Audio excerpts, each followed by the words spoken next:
Welcome back to the iCoach podcast. This is your host, Marvin Nash.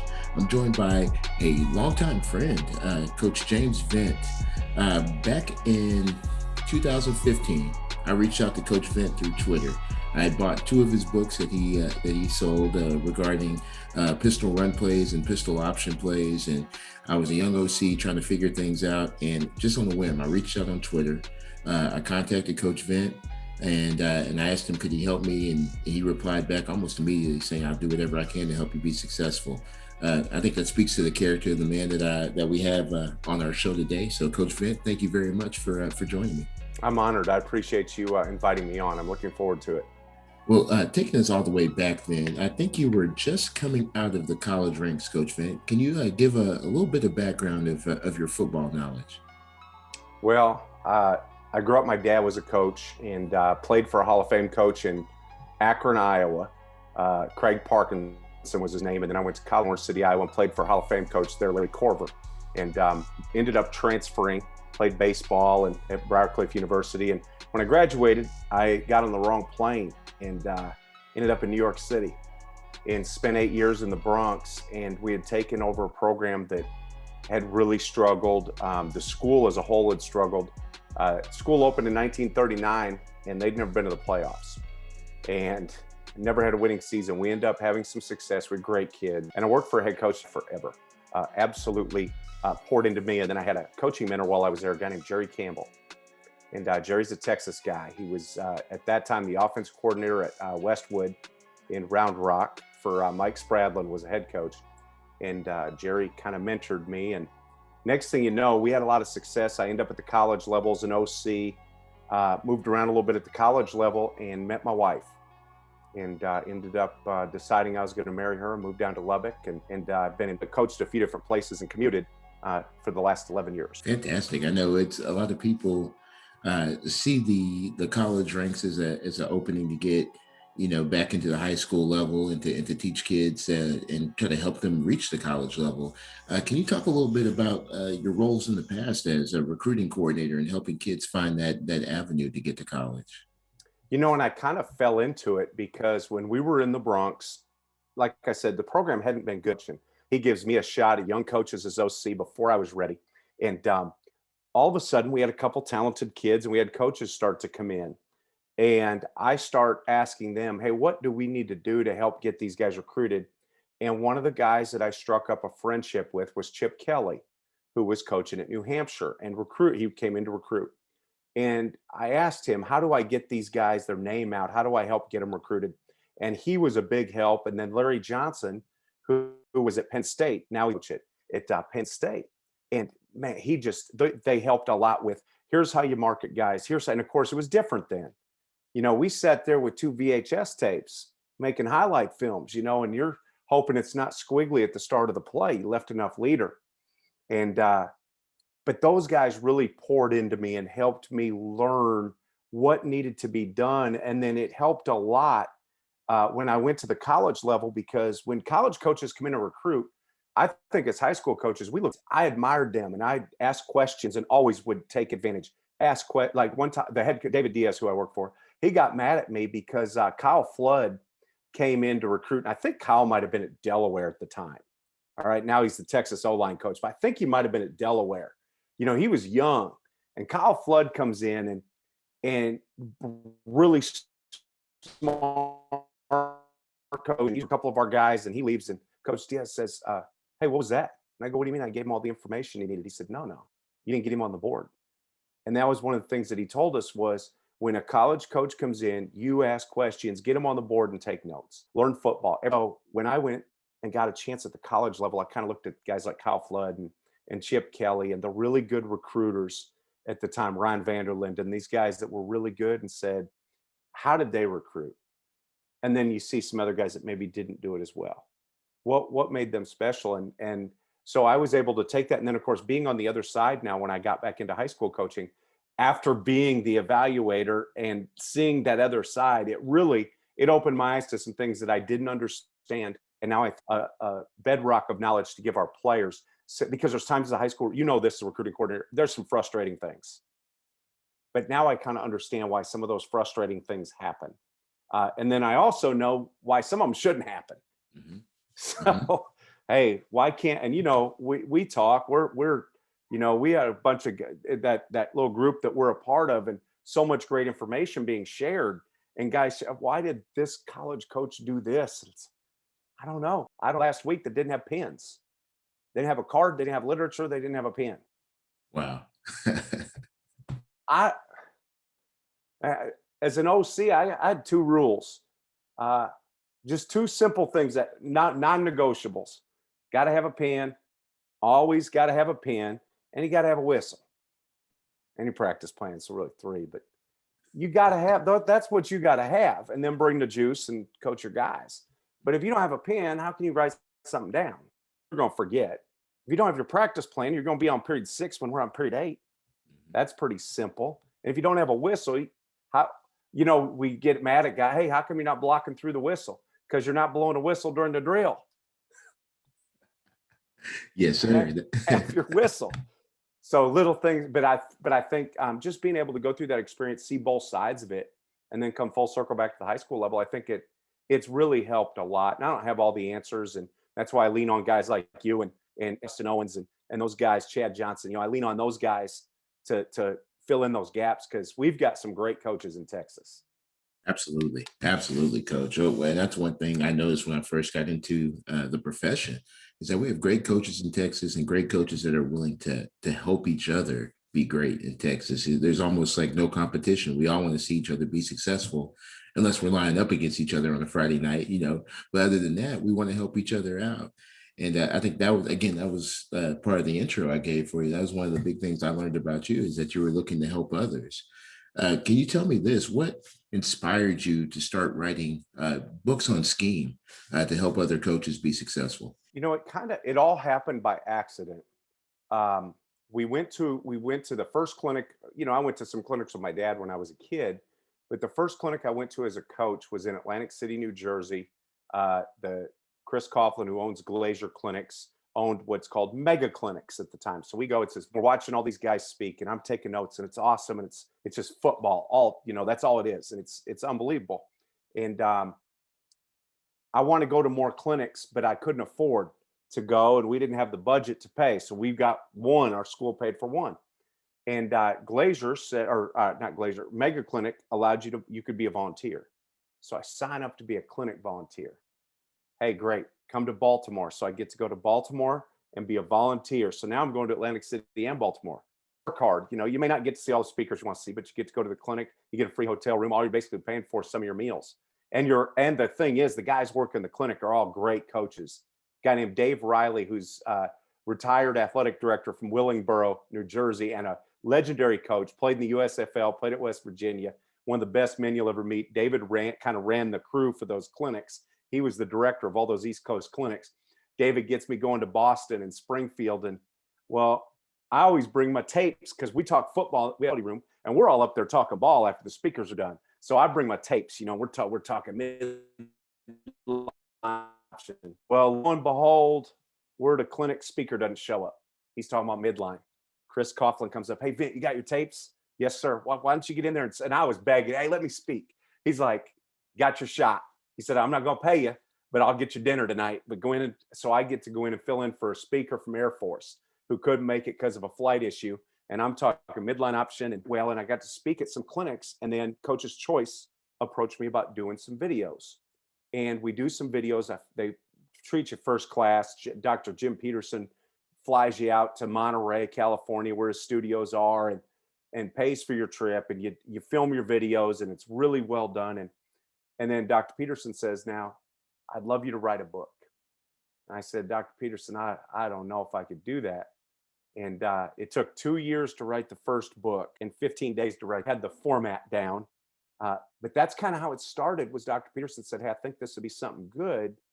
Why don't you try it? Because I'd like to get some pistol stuff out there.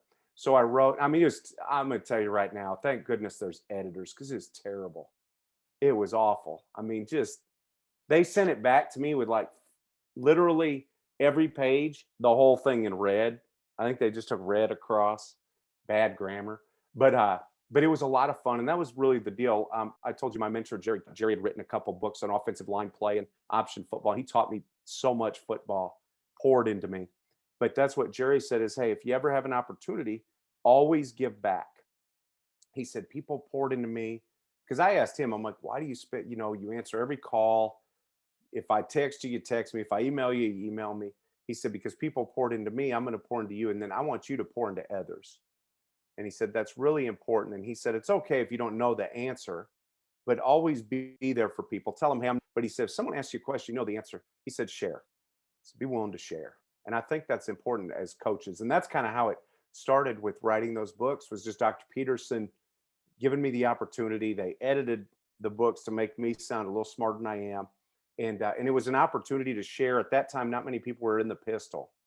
It was something that was kind of, I don't know what the word you'd use. It wasn't an oddity. It just wasn't quite accepted as much as it is today. Absolutely. And I remember because I was a young coach, and I was like, man, I don't know what this pistol thing is, but I like it because I love being under center.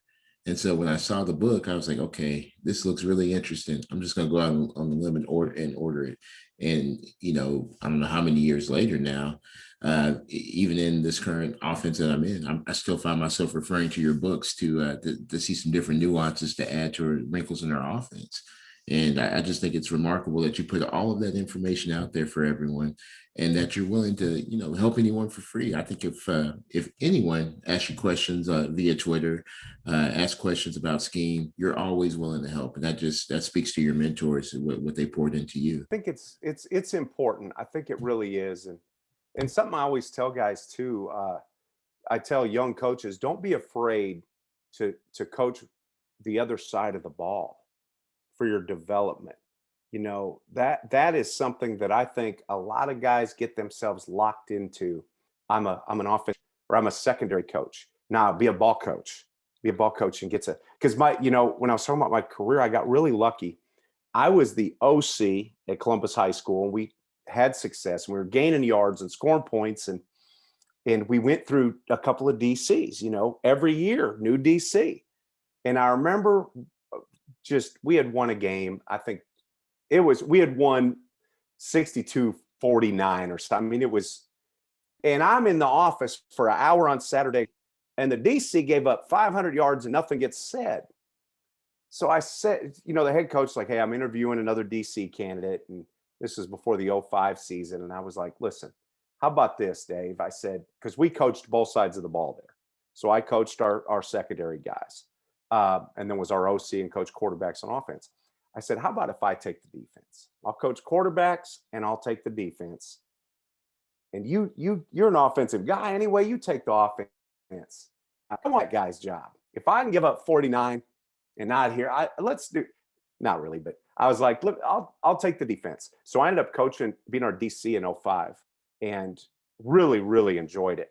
And it made me look at the game even though we coached both sides, I looked at the game entirely different. And then the crazy thing was, I go from being a high school DC, the next year I'm a college OC. That's odd thing, because that journey brought me to meet my wife and be in Lubbock, Texas. And then I go from being a college OC to going to a bigger school, coaching on the defensive side. So it's just,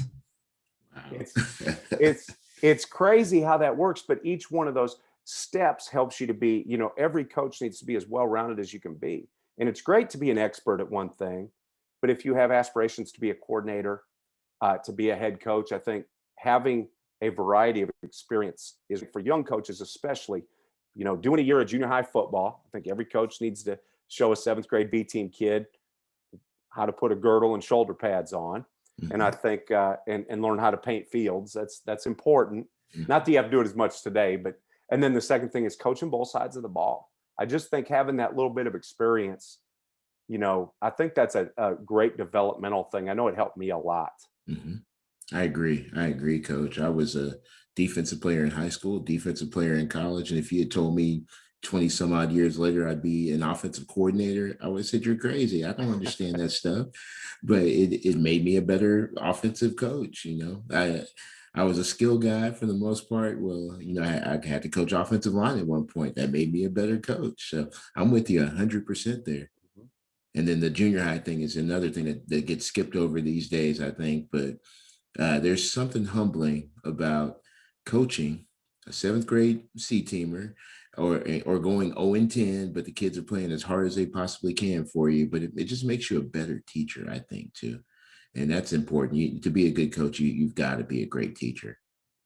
Yeah, you've Yeah. got to be able to break things down to that simplest form. And if you can, that's what Kent Jackson, who I worked for at Lubbock Coronado and at Seminole, Kent's one of the best men you'll ever meet. And when we'd be in our coaches meetings explaining, I'm up there talking about our offense and here's what we're running. And he'd say, now stop right there, Coach Vint.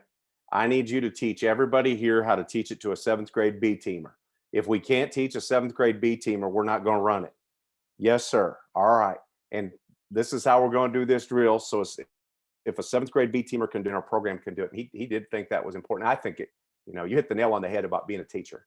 Because if you can't teach, you're probably not going to be a very good coach. Agree, coach. Now, I know we've alluded to this quite a bit, though, but I think for both of us, our faith is really important to us as men, as leaders of young men, as family men. The most recent book that you've put out, Finding Faith. Can you tell me what inspired that book and kind of what that book is all about? What are you trying to accomplish? Yeah, it really came about. I mean, it's something that I never expected I would write. And a lot of guys who know me know that I had a lot of time of my life where I was wild and did not live right. While I grew up in a Christian home and was baptized, I did not live that way. Anything I did brilliant, and I'm just going to tell you, I lived bad, I lived wrong, and I led a lot of people down the wrong path. Um, and the last couple of years, and a big part of it was Kent Jackson. Kent changed my life because Kent was the first man I ever met who proclaimed to be a Christian and lived 100% exactly like he proclaimed. I grew up with a lot of people who were Christians in name and on the outside character. It was a show.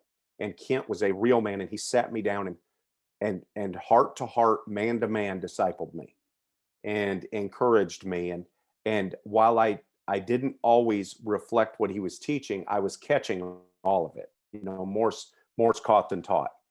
And as we got into this year, my wife and I went through some adversity. We were talking before, and I am, my mother passed away during the season, and that was really difficult. I back up to Iowa and went back up to be with my dad, my family for a short amount of time, and ended up missing some practice, missed a game, and probably should have stayed longer. But when I came back, my wife was pregnant. We ended up losing a baby, and I haven't really talked about that a lot with people, but it made me really at one point question God's role in my life. And a religious mentor of mine, Glenn Aiken, really poured into me over that incident. And as he ministered to me and kind of pastored to me, and I've been going on this spiritual journey and trying to change my life and change who I am, uh, I started writing and journaling. And that was kind of how I dealt with the grief. So I'm writing and I'm journaling and I felt something inside of me saying, you need to put this, just put it on paper, just put it on paper. And as I shared it with my wife, and she's like, you may want to share this with people. This is impactful. Shared it with a couple of friends, and they said the same thing. This is really impactful. And next thing you know, it's a 175-page book. And it was, and as I look at it now, because I continue to grow in my faith, I'm like, man, I was a spiritual kindergartner when I wrote that. Now I'm a first grader. But it's basically talking about salvation. All you have, and here's the crazy, I don't know if I need to get up and get on the pulpit, but the only man to walk the face of the earth without sinning paid the price for everybody's sins. Everybody's, not just the righteous. He paid the price for saints and sinners. He paid the price for people We get mad at someone. We're upset. Oh, that person, how could, guess what? Jesus died for that person. That person that bothers you, that disagree. Hey, that person that politically died for them too. So we need to, it just, as I started to dive into scripture and put this onto paper, what it really did was it made me realize that I've got to become a better person. I've got to be closer to God, and I've got to understand what he was truly teaching, the unconditional brotherly agape love, and what that really means. And it just, that's how the book came about. Was I just wanted to share that with as many people as possible. And I pray, and I said, God, I just want to get this in front of people, because I lived a lie for so long, right? And I know the truth. I want to share the truth with others. I want them to see the power of the Holy Spirit, and how when you let the Holy Spirit live inside of you, you no longer have to own your problems. You got the Holy Spirit's inside of you, and it lives in each and every one of us. We just got to open ourselves to it. So that's how it came about, man. I just wanted to share that with people.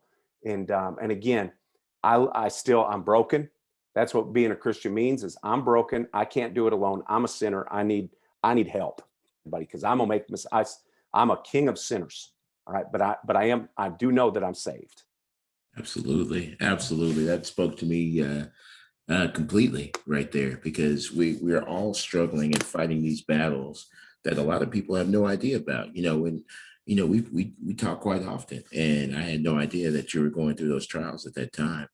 And I think it speaks again to, I'll take it full circle to the introduction. When you're passionate about something, and it brings you joy, you want to share it with others. And whether it be the content of football that you shared with everyone, or more importantly, the gospel of Christ that brings you so much joy and peace in times like this, you're still willing to put that on paper and share that with others.